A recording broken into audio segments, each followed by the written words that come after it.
A tiny skeletal form, almost one with the dust, dragged itself laboriously across the threshold. It was a puppy, dying. Its ribs protruded like a cage of broken dreams, its breath shallow and rapid. It stumbled, then, impossibly, seemed to gather its last atom of strength. It didn't bark, didn't whimper. It simply rose.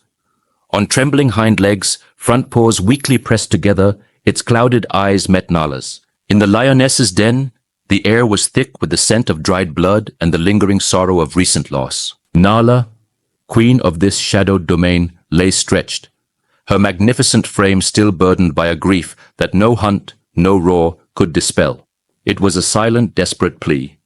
A raw, vulnerable prayer offered not in defiance but in absolute surrender. Nala's body stiffened.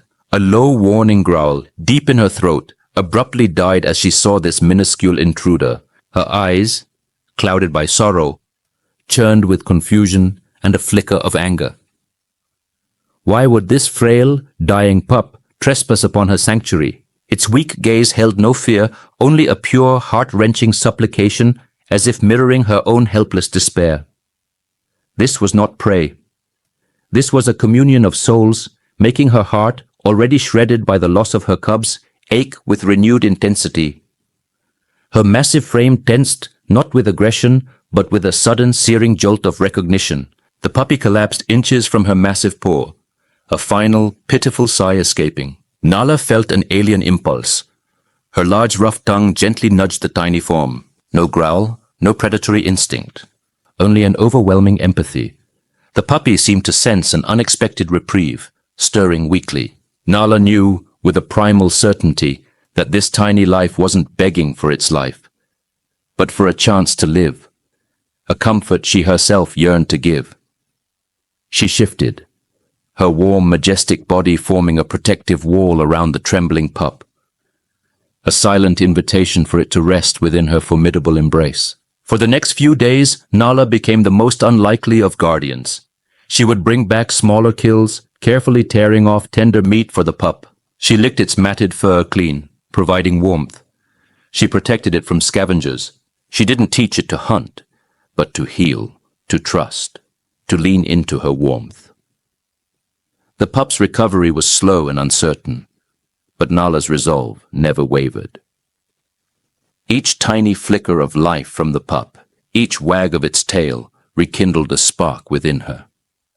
Slowly, miraculously, the puppy, which Nala silently named Hope, began to mend.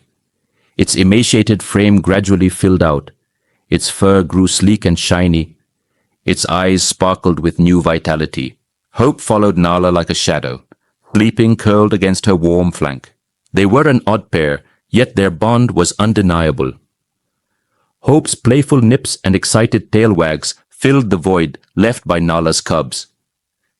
Its innocent joy gradually chipped away at her grief, replacing sorrow with a growing sense of purpose. This love was born not of kinship, but of profound need and unexpected compassion. This little creature, crawling into the abyss of death, didn't beg for its own life, but silently pleaded for connection, for the love Nala, in her sorrow, had to give. Sometimes family isn't born, sometimes it's found in the most improbable places. A small plea can heal far more than the life it saves. Love, when offered from a pure heart, always finds its way home. Thank you for watching. If this story touched your heart, please leave a comment below and share your thoughts. Don't forget to explore more of our heartwarming stories.